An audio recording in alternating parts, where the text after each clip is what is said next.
So aside from what's obvious and startling about this connection here, why is it important? For one, we've been told to believe that these three cultures were entirely separate. Not only by, in some cases, thousands of years, but thousands of miles.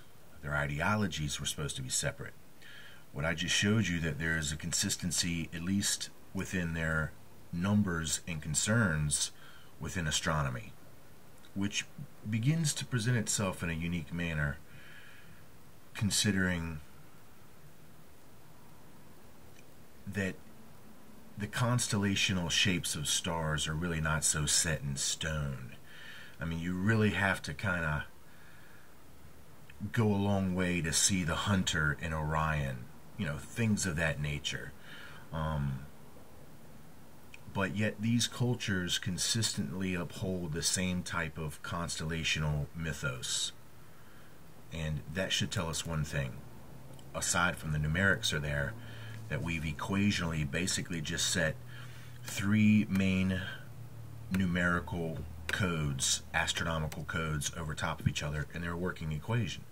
So aside from that, we find out that the mythologies connected to their astronomy is also all the same, and it all hinges on this philosophy concerning world age, time periods, cycles of destruction and renewal.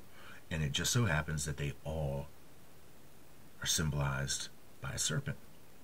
Every last one of them. The Mayans, the plumed serpent.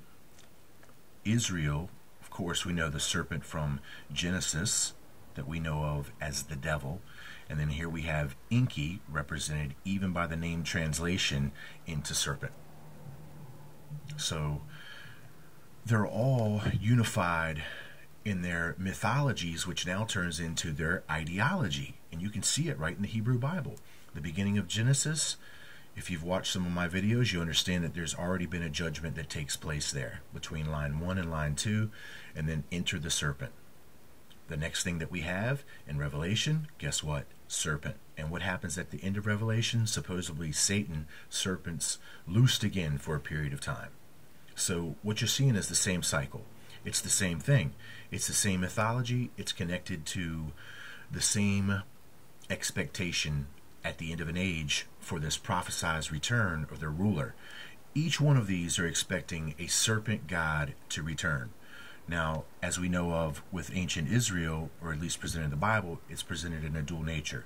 We have the beast, the devil, who is supposed to arise, and then of course we have the return of Jesus Christ. Well, these three cultures at least unify along the lines of the Antichrist, with all of them expecting this serpent god to return.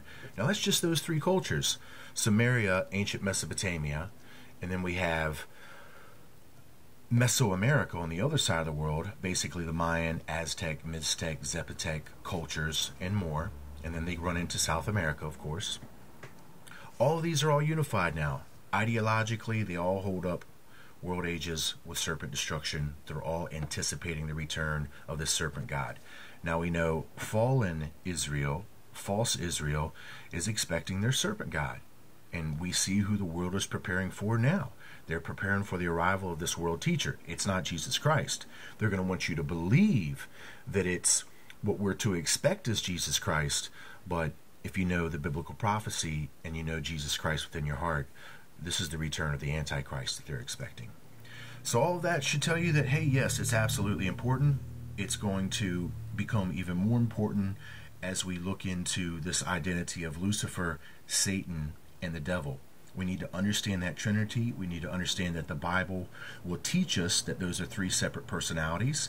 And once we can do that, we can apply those to a new Enlil and Enki, and there'll be no confusion when these beings come and they start trying to give their big spin on the ancient identity of these beings as they could relate to our Holy Trinity. We're going to find out has nothing to do with our Holy Trinity at all. That Jesus Christ foretold and witnessed the fall of these beings. I'll be back.